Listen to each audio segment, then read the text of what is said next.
Speaker. Again, just going on this, I mean, immigration is an interesting issue, and we can discuss this. And there's probably no one, a lot of folks that I respect more than the gentlelady from California, but this is a constitutional issue. Immigration is a national issue. If we're wanting to reverse this out and let the states and localities determine immigration I think we settled that way over 200 years ago.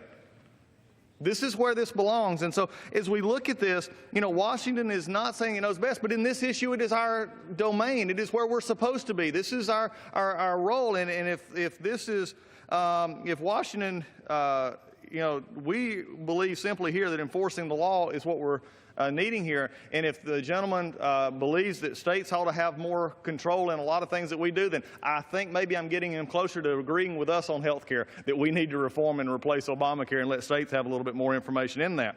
But one of the things here is there's no affirmative action on the cities here. I think this is sort of a point to make here. There's no affirmative action on cities or localities to comply with this issue. They're simply, again, as I said earlier, making a choice. If they choose to not work through the current lane, up federal funding. That's their choice. If they choose to do it, they're giving up federal. They're not being forced and coerced. They're simply saying, you actually look at it, you make the choice and how you want to. Then explain it to your population. If they're agreeing with that, that's your choice.